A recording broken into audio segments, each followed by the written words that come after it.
our first story, Behind Mansion Walls. A happy family destroyed by greed. He loved money. He talked about money. He liked to show off money. One of the witnesses called him the greediest person he had ever met. And later, a life of entitlement breeds a master plan for murder. The whole thing was about the thrill of being about to do a murder. How could people of such a privileged position do such a thing? I'm Christopher Mason. Sometimes the self-centered children of wealth grow up to believe they're better than everyone else, including the police. Will they dare try to commit the perfect crime?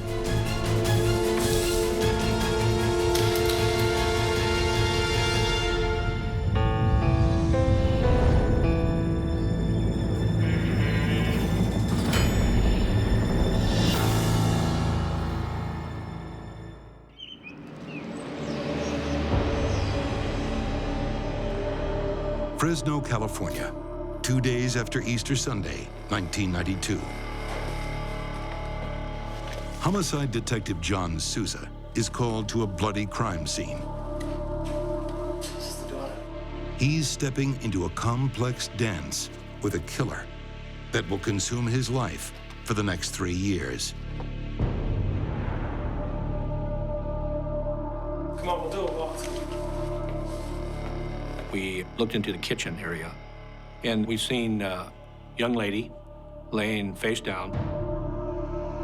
Then it appeared that she had been shot in the back of the head. She's quickly identified as Tiffany Yule, a 24-year-old college student. Her father lies nearby. The next victim was Dale Yule. He was lying in the hallway, face down, and also with one gunshot wound to the back of the head. And further down the hall, Tiffany's mother, Glee. Glee Yule was shot 4 times. Twice in the back, 1 in the heart and 1 in the face. She was on her back. She had her car keys in her hand. Where's she coming or going? This wasn't, gangsters killing gangsters. This was something that happened in a nice neighborhood. It was something that happened to a nice family.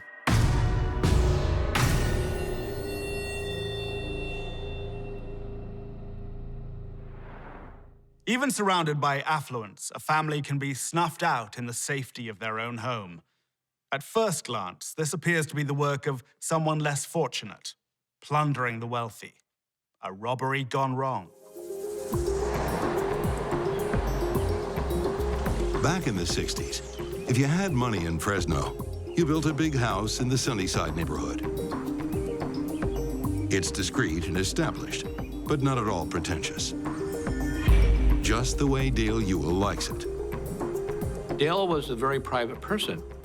The area, actually, what they lived in was the kind of the older, influential area, but they didn't flaunt their wealth at all. Dale is an ex-Air Force pilot who makes his millions selling small aircraft. He was a good salesman, and he got very rich doing it. He built that business up very well. He expands into real estate, buying up hundreds of acres of farmland.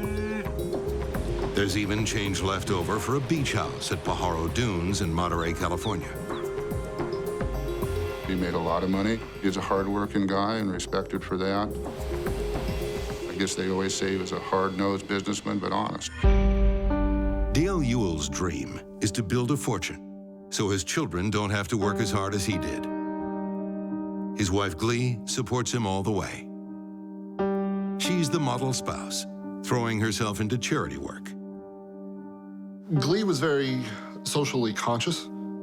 She was involved in a lot of charities, did a lot of that kind of charity work around Fresno.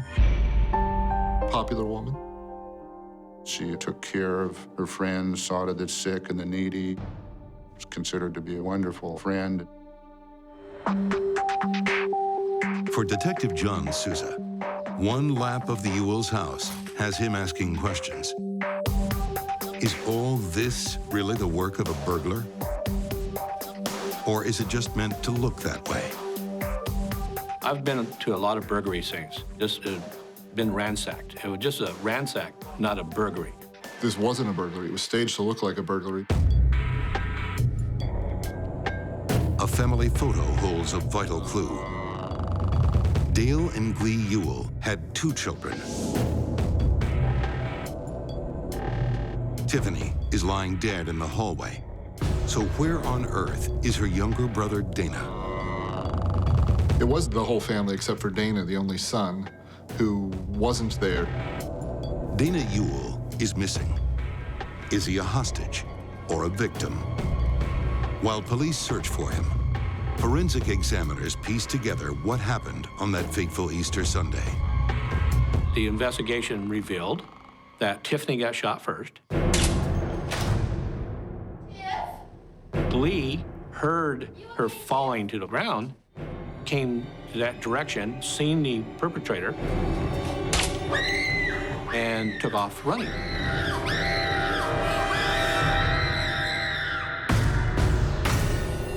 That's when she got shot and killed in the office. At this moment, Glee's husband Dale still hadn't arrived home. Dale came at a later time.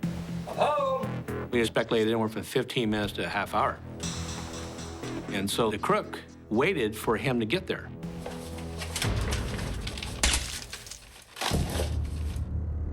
Startled cat burglars don't wait quietly for another person to come home.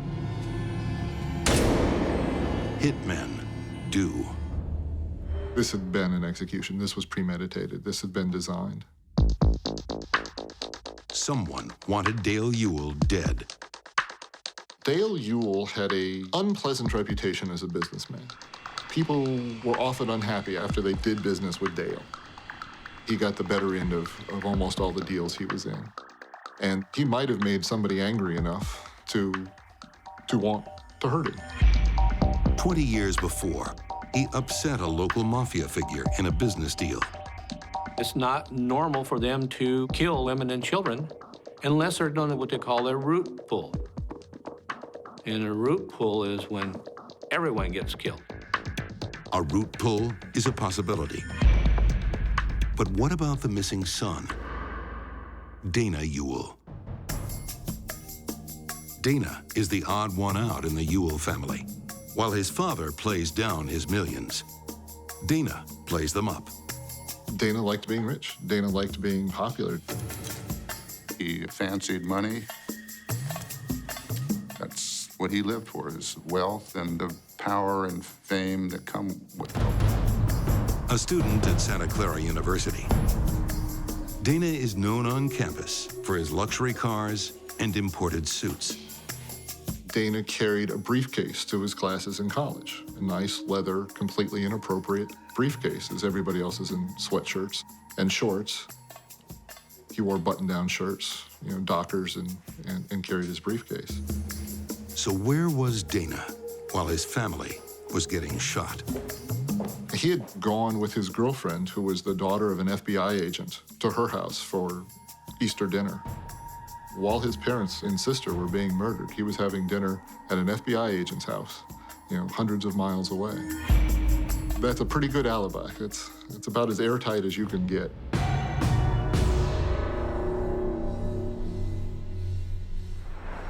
Dana Yule seems strangely unaffected by the murder of his parents and sister. He says he can't think of anyone who would want them dead.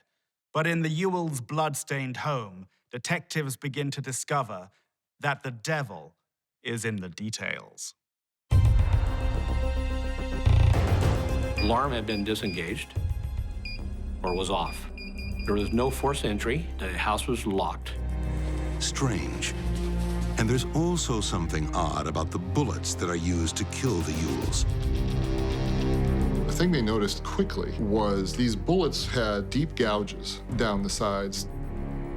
The striations on the marks indicated to us that it was a suppressor or silencer used. It's the preferred tool of a hitman. a silencer, so the neighbors won't hear. The bullets that were recovered, they were able to determine that they were from the box of bullets in the house. Dale Yule and his family were killed with Dale's own bullets. But Dale's gun doesn't have a silencer. So that means someone came with a gun with a silencer and appeared to maybe use the bullets from the family to kill them with.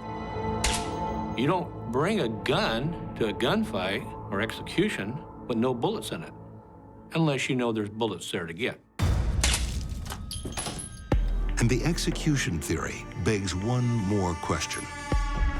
Someone was here waiting for them, the family, to show up. So how did they know when they were going to show up, unless they had inside information?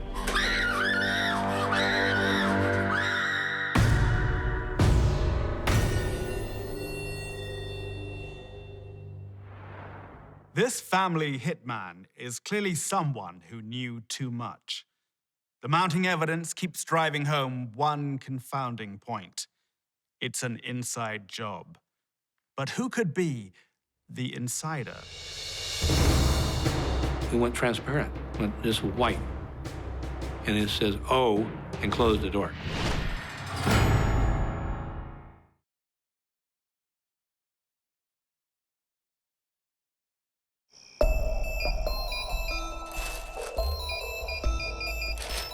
Easter Sunday, 1992. It was an execution. The Yule family returned from their beach house. I'm just gonna make a sandwich, I'm starving. One gunshot went to the back of the head. One by one, Glee had seen her daughter get shot. they are executed. They wanted the whole family killed. By a killer who seemed to know just when they were coming home. The purpose of the killing was not some random act, but it was an intentional killing of the entire family. A cold-blooded hit on a wealthy family, carefully planned, with inside knowledge. Why? Is it a grudge, a mob hit, or simple greed? Dale Yule is said to have had a tangle with a local gangster. I was familiar with this alleged mafia figure. He's considered a hothead. He would not have waited 21 years to kill the family. And then, secondly, he wouldn't kill the family. His anger was on Dale Yule, not Glee or Tiffany. This time around, the mob's hands are clean. But Detective John Sousa has his eyes and ears wide open. The day after his entire family has been discovered shot dead, 19-year-old Dana Yule returns to his family's home. Who's that? I was your mother. And so we go through this house, and there's several things that are just very strange. What are they doing? The first thing that turned their heads his way was when Dana walked through his mother's blood, You can't go in there. rather than step over it like almost any other victim would do. We thought that was unbelievable. Hey, where's he going with that? I want an itemized list of everything that's taken from this house. No tears, I'll see what I can do. no emotion at all. Just like it's all, everything is matter of fact. Now suspicious, detectives comb through Dana's past. They discover a young man whose heart only beats for one love: money. He wanted to be successful. He loved money. He talked about money. He liked to show off money. Marcy Bonilla dated Dana in junior high. He would lie when he could get away with it. He would manipulate. He just wasn't a very trustworthy person. Marcy remembers Dana's strange fixation with his wealthy father. It seemed like he would wear his dad's clothes. The pants he always wore were so big on him. One day he wore his dad's Rolex to school that would just hang from his arm. It was like he was trying to be his dad, I guess. Fill his dad's shoes. Once in college, this leopard does not change his spots. While he was in college, he got featured in one of the local papers as a self-made millionaire. Check this. you know, that he sold airplanes and he built this business up and made millions of dollars, and that he was doing stock deals between classes while he was in high school. It was all a lie. Wait, you made this up? Hey, jump in. Give you a lift to class. Okay. I'll see you guys later. He had claimed all these things that his father had done. He was sort of taking his father's legacy, if you will. Hey, Junior, you ready, old man? Dana wants to be just like his father. Not because he loves the man, but because he loves his money. Good luck, Pop. They asked themselves, why would he do this? What was the motive? The family's wealth was a strong motivation. I mean, there was millions of dollars in the family's estate that would go to Dana. Is $8 million motive enough for murder? And if it is, how was Dana able to plan the perfect crime? Well, I've observed one thing about the wealthy. They often rely on hired help. Well, I want an itemized list of everything that's taken from this house. Once the detectives started looking at Dana as a possibility because of the way he had acted, because of some of the things he had said, they obviously knew they needed to find the actual gunman because Dana's alibi was airtight. So they went to Dana's college and started asking around.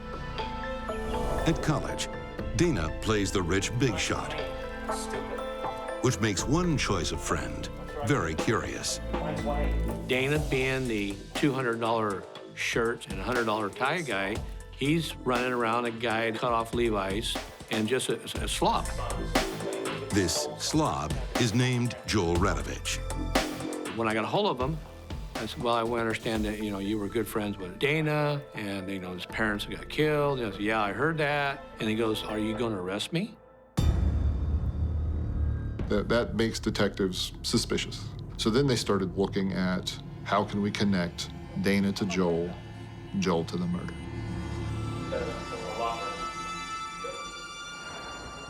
So begins a game of cat and mouse that drags on 3 long years. Dana Yule hadn't counted on a determined detective who just will not go away.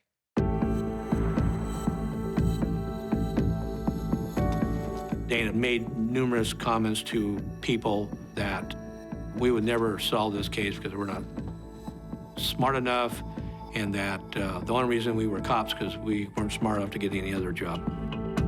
If John Sousa wasn't already as motivated a detective as ever lived, them dishing him ramped it up. He was more determined than before to see this to its conclusion. This was boy against man. John Sousa is like a dog with a bone, and Dana's friend Joel is looking more and more like the hitman. His alibi for the night of the murders is weak. That's the silencer right there. He's ordered books about building pistol silencers, and he and Dana act like people with something big to hide. Dana was a person that you couldn't follow because he was looking at the mirror all the time. They were communicating in ways that drug dealers did back in the early 90s. They both had pagers, and they would page each other, then go to a payphone and call back. Those tactics may dodge a modern wiretap, but they're no match for old-fashioned eavesdropping. They'd have an agent go up and use the phone next to him, pretend to carry on a conversation, try and hear, Dana or Joel talking.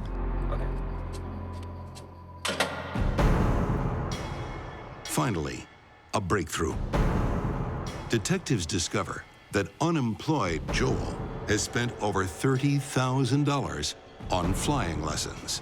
Dana was paying for them, and that was a significant amount of money, and we needed a money connection. Is this payment for murder? It's time to turn the screws. They told Dana they believed Joel had done it. They wanted to see Dana's reaction. And he went transparent, went just white. And it says, oh, and closed the door. It isn't long before Dana and Joel hit the payphones again. As Joel starts his call, an undercover cop listens in. I'm starting to worry about this a little bit. Now they're starting to talk about the murder. I need to know if I can get charged in this whole three-shirt deal. Don't you talk to anybody. We obviously conclude that being the three bodies. Just lay low. There's one missing piece in this puzzle, Just calm down, all right? the murder weapon. Over time, the detectives found other people in Joel's circle of friends. Detectives discover that Joel Radovich had an illegal lockpick sent to a friend's house. They wonder what other illegal connections Joel has with his friend. I felt if he was shown that we had an arrest warrant for 3 counts of murder, he would come clean. Has Joel's friend owned a gun before? He has. A 9mm pistol, just like the one that was used on the Yules. He sold it to Joel Radovich, and after the murder, Joel gave him a confession.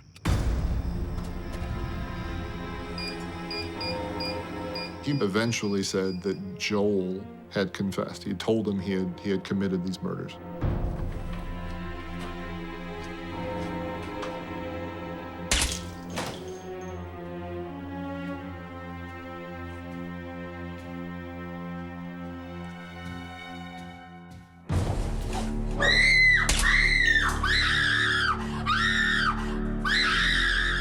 We retrieved the barrel, cleaned it up, and shot it, and positively identified it as a murder weapon.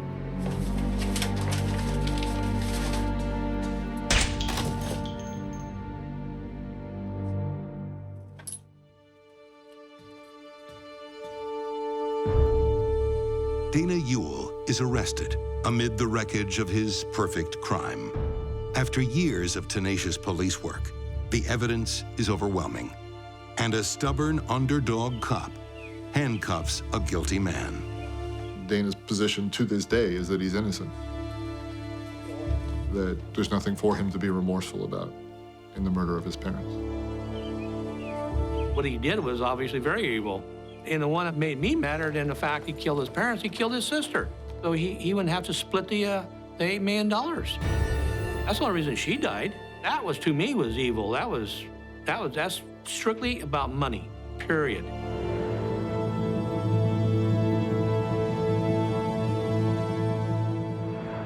It was the height of arrogance.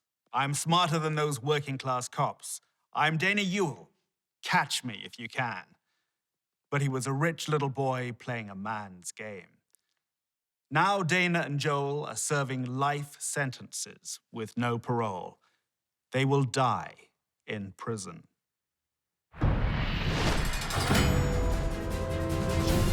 Up next, behind mansion walls, it was just a horrific murder. Rich kids look for new kicks. The crime was every parent's worst nightmare. And play a deadly game. I think they principally did it for thrills.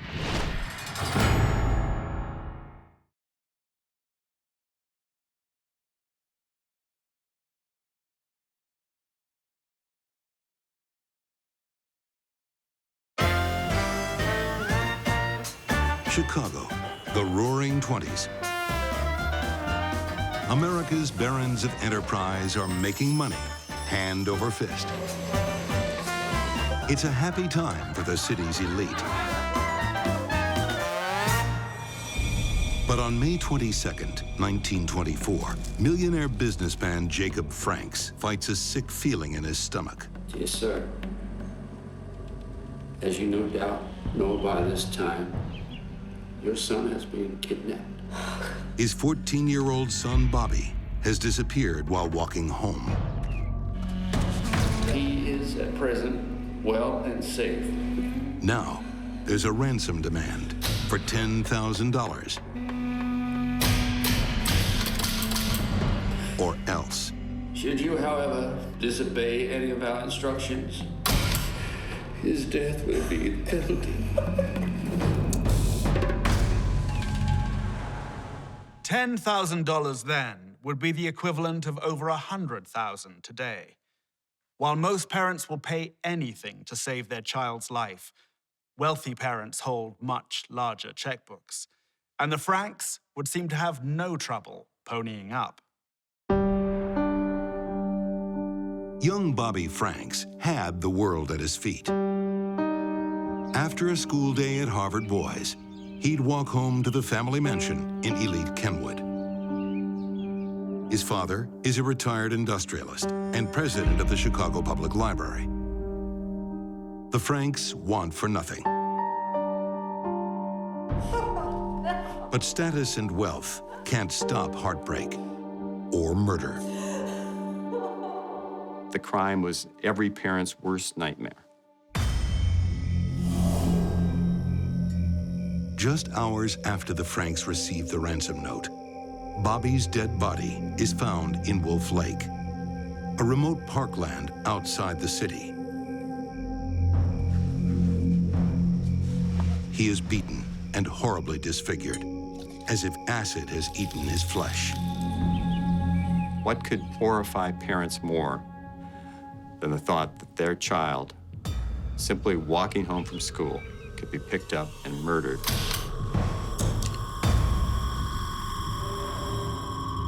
The Franks are devastated and confused. First, the ransom note. Then, before they have a chance to respond, their son turns up dead. To investigators, it just doesn't add up. Why would a kidnapper kill a hostage before they get their hands on the money? Who could possibly be behind this?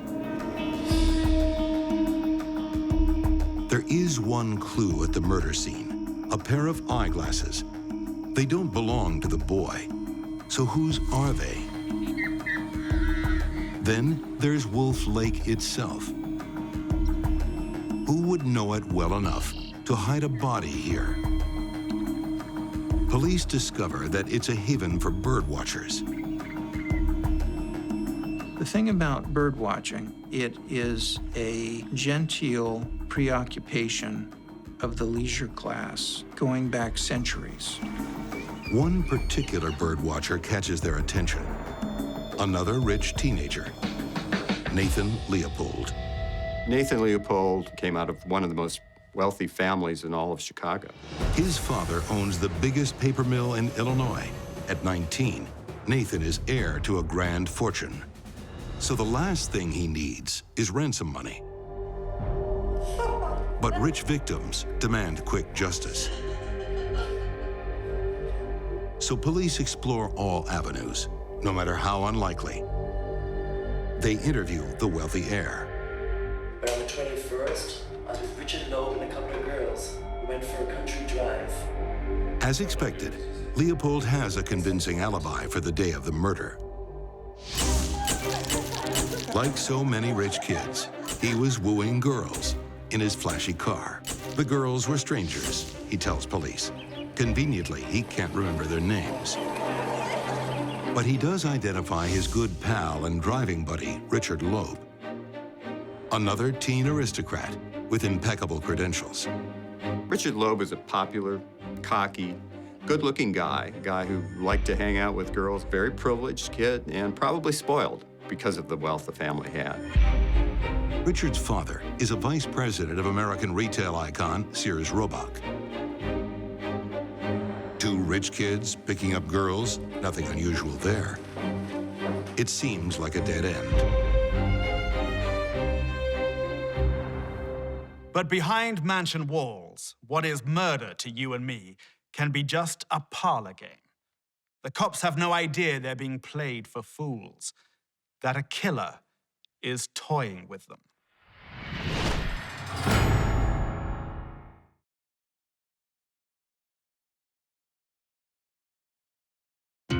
In 1920 Chicago, gangsters aren't the only residents with a taste for murder. They bludgeoned to death the 14-year-old Bobby Franks. They take out hydrochloric acid and pour it over Bobby Franks in the hopes of disguising the body. It was just a horrific murder.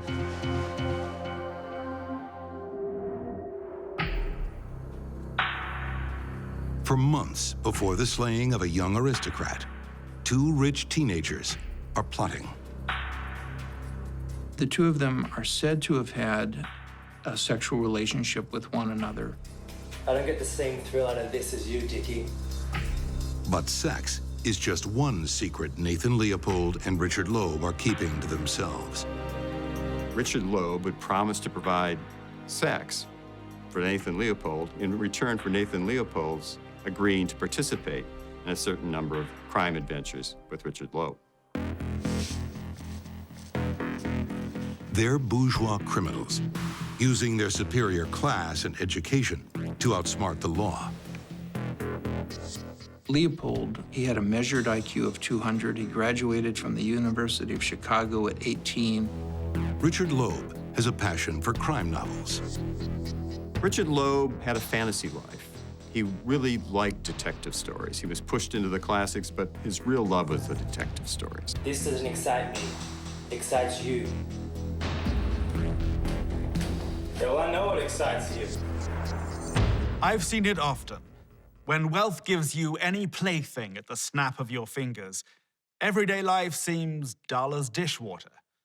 Excitement comes when you start playing games with society's taboos. The boys had committed increasingly ambitious crimes. What are you proposing? Arson, car theft, but yet they hadn't committed a crime that really they thought matched their own intellectual potential. Loeb's passion for crime stories incites them further. They wanted to commit the perfect crime, a crime that would be an elaborate crime, a crime that would make people say, wow, what a crime.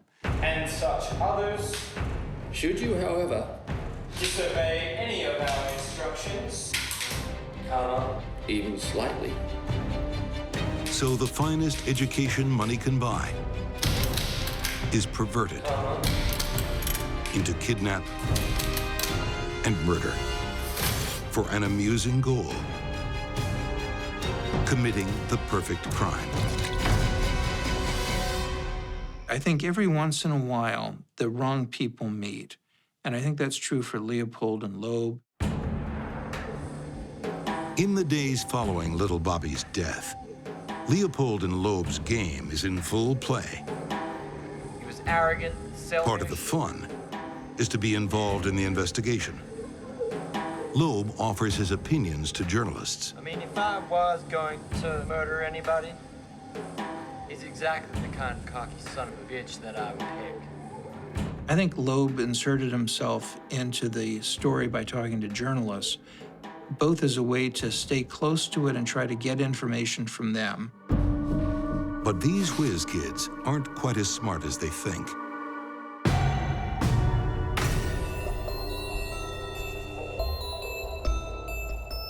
First, the body is found before they have a chance to collect the ransom. The boys were convinced that it would take weeks to find the body.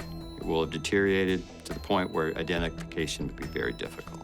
As it turns out, however, the body is found the very next morning. And one of them has made a schoolboy error. Police have been investigating those glasses. The lenses apparently were unremarkable. The frames were not remarkable, but the hinges on the frames were remarkable. Old-fashioned detective work brings a breakthrough. Only 3 people in Chicago were prescribed glasses with such an extravagant hinge. And one of them is none other than Nathan Leopold. Did you lose your glasses? No, Have you got them? not on me. For that to be discovered so quickly at a time when there's, of course, no computer, no DNA, none of the other crime methods was really extraordinary. Do you know how busy I am? I've got an appointment at 3 o'clock. As suspicion falls on Leopold and his friend Lobe, police challenge their alibi. Perhaps they weren't picking up girls the day of the murder, but their victim. The turning point in the investigation probably was when the Nathan Leopold family chauffeur came forward to police. He could prove that Nathan Leopold's car was sitting in his garage the entire day in which the crime was committed. Far from exonerating young Leopold, the chauffeur helps tighten a noose around his neck. after you.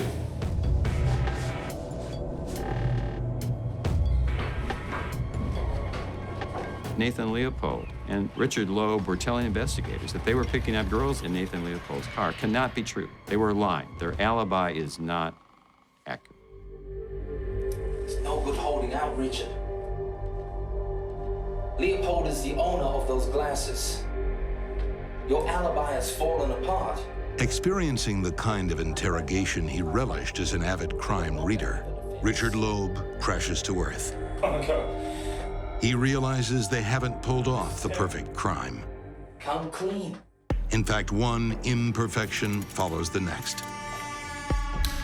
Typewriters are like people. They leave fingerprints with every letter. The ransom note was pecked on an Underwood machine, just like Nathan Leopold's. This is Daniel. The glasses, the false alibi, the ransom note trace. Who's smartest now? They thought the police were dullards, not in their league. Leopold and Lobe made their own rules and their own morality. Now the cops look like they're winning this game. But when it comes to trial, never underestimate the power of money.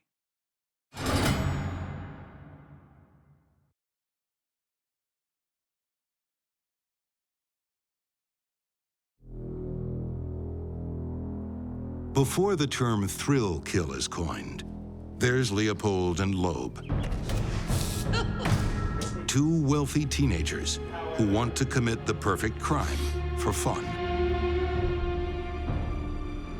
But they miscalculate so badly, they're arrested within days. This is out of control. Do you even know who I am?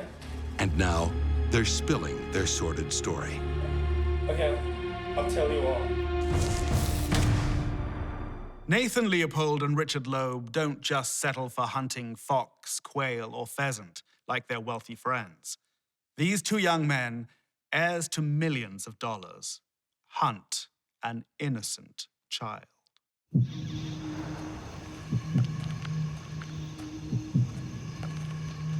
Leopold and Lobe wait in a rented vehicle as 14-year-old Bobby Franks walks home.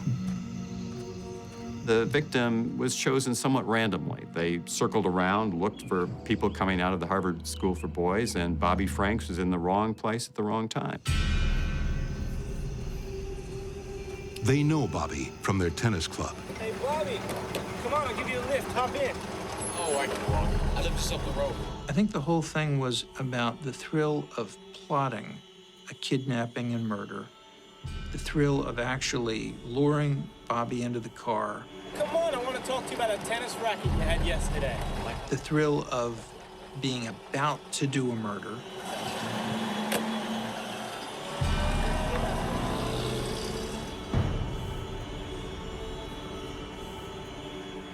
Once Bobby Franks is in the car, it's not long before the chisel comes out.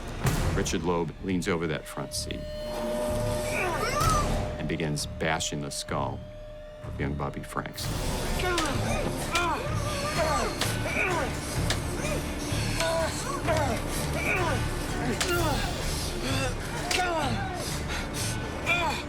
here, arrogant little son of a bitch! He lives for a while, longer than the boys expected him to. Eventually, Lobe grabs cloth, sticks it in the mouth of Bobby Franks, and he dies, either of suffocation or blows. The clumsy murder is just the start to this imperfect crime. The fact that these two young men were so very smart didn't really give them much of an advantage. I've seen dumb criminals who made fewer mistakes than these two kids.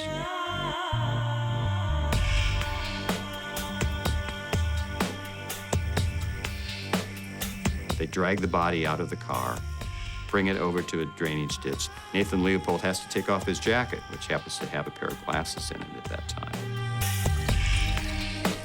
They take out a bottle of hydrochloric acid and pour it over Bobby Franks's face and genitals in the hopes of disguising the body.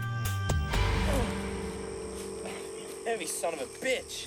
So Bobby Frank's naked, acid-ridden body is stuffed into that culvert and left. Just let me do it.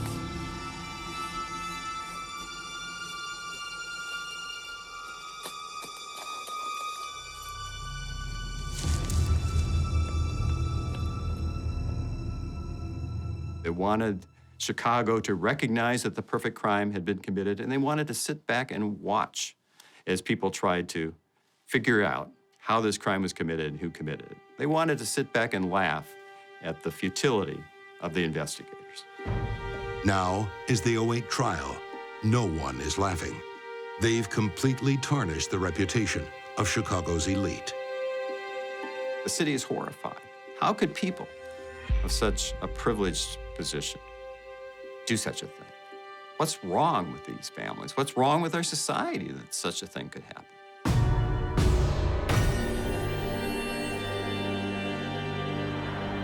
Were these children of the rich so depraved they could resort to murder for entertainment? People are horrified. They demand justice, the death penalty. In Chicago, it is deemed the trial of the century. The boys have the best defense money can buy. The famous attorney, Clarence Darrow. He was very much against the capital punishment and wanted to use this case as a way of avoiding capital punishment. And at the time, this was easily as big as the O.J. Simpson case. Darrow convinces Leopold and Lobe to plead guilty, so they avoid a jury trial. Next, he tries to convince the judge to spare their lives. And I'm damned if I'm gonna let it happen now. He views crime as always having a cause, and that cause is always rooted in the environment in which that criminal grows up. He blamed their wealth, he blamed their idleness, he blamed detective stories, he blamed anyone but the boys themselves. The innovative defense doesn't work. Convicted of murder, the pair's lives are spared, but only because the judge thinks it useful to study the killers. Sentenced to life plus 99 years, Leopold and Lobe are sent to the same prison and continue their relationship until Lobe is slashed to death by another inmate. Nathan Leopold went on to use his intelligence for good, fighting to improve the prison education system. He so impressed his captors that after 34 years, they let him free. Leopold moved to Puerto Rico and lived quietly until 1971, when he died of a heart attack at age 66. Bobby Franks would have been 61. Born into a world of money, these children grew into deadly offspring. Dana Yule was possessed by an ice-cold greed. For Leopold and Lobe, it was all about ego.